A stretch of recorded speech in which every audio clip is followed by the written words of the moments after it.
Hi, Dr. Dave Webster, and this is part of my video blog series on the travesty of PET in Ontario, and I want to teach you just a little bit about PET imaging. There's a lot more on my website and so on, but I'm going to be talking today about the versatility of using simple radioactive glucose and PET imaging in a wide range of human diseases. You're probably not familiar with what PET imaging is. It's the most sophisticated form of allowing us to image actually directly cellular metabolism or function. You're going to be more familiar with things like CT and MR, and they do exquisite imaging of structure or anatomy, but you can see the problem here. This is a CT scan of the brain. These are the eyes up here, and the ventricles you hear about where there's fluid there below, absolutely normal on the CT. The problem is that clinically the patient has severe Alzheimer's disease. We're going to talk more about this, but this is a radioactive sugar or FDG scan. It's absolutely classic for advanced Alzheimer's disease of the brain, so it shows you the contrast between normal structure and yet very abnormal function.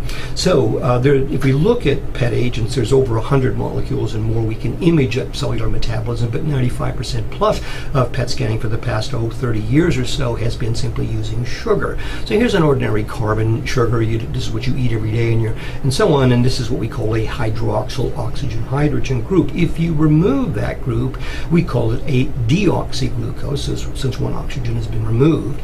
But it's been known that if we replace that with radioactive fluorine, we get fluorodeoxyglucose, or FDG. It turns out this stuff gets trapped inside the cells and stays there so that we can image directly sugar metabolism. So here's an example why it's so useful, how we capitalize that. Here's a normal human cell, and all human cells can use sugar. Here's a depiction of a cancer cell. Now cancer cells, it turns out, can only use sugar, absolutely, and they use it very, very inefficiently. So you'll expect that it's going to take up more radioactive sugar, and here we see an example. This is a PET scan, a brain up here. This is the liver, normal tissue, heart, and spleen. But what are these things down here? And in fact, they are cancer, demonstrating the very high sugar uptake or metabolism level. Now, it's important to remember we're only imaging sugar here, and so not cancer metabolism directly. Here's a patient also has an abnormal PET scan, and these are abnormal areas in multiple tissues in the body, including the kidneys and the prostate down here. This happens to be normal bladder activity because it's excreted into the bladder. But the point is, this is not cancer. This patient has sarcoidosis. We're actually looking at the active white cells or inflammatory cells in this disease, which can also be extremely useful, and that's why PET is useful for other things besides cancer. But here's a practical example of why PET became this world standard of imaging nodules some 25 years ago anyway, and not CT or MR. This is a patient, a female who has a history of breast cancer and also smokes. Incidental finding of this nodule in her lung. It's about a 30 to 40% chance of being malignant just based on the CT. However, if you look at the PET scan, you can see that there is a little tiny bit of sugar, but it's very low compared to background tissue here, and now we know that it has a 5% chance or less of being malignancy, so we can follow that conservatively with serial PET CT scans, unless you live in Ontario.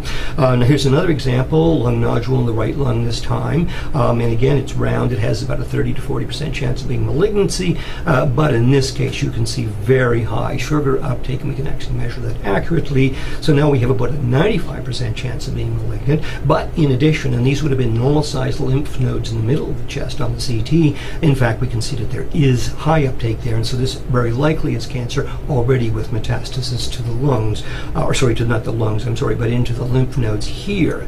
So continuing on that theme, here's an example of a female patient with cancer of the cervix. She was staged by CT and not PET CT as she should have been. The result, and here's an example of her pelvis here. This is her pelvic bones here, and some contrast in the bowel here. But the CT noted that on the left side here is a lymph node, a little big, but what can they say? They can see anatomy great, but no idea what it could possibly be. So they just said, we're not sure, it's indeterminate, repeat CT scan. Now, on the other hand, I'm just showing here, this is an absolutely normal sized lymph node and would never have been reported in either the CT or the MR that this patient have. Yet the patient has a PET CT, and as you can see, it's very clear clear that this contains a lot of sugar and it was cancer, but most importantly, this is an absolutely normal sized lymph node, but yes, it did have cancer in it and only detectable by PET. Unfortunately for this patient, it would prove fatal for this patient because she did have the misfortune of living in Ontario, and the PET-CT was allowed only after she'd had her therapy. So I've been having a lot of videos about the travesty of PET-CT in Ontario. This is the world. Officially now, the Auditor General's report in 2017, Ontario has the least number of PET scans per 1,000 population in the civilized medical advanced world. So follow me please on my video blog sites and so on. The only way this is going to change is if we finally get enough social outcry that we demand change from the politicians in Ontario. Thank you.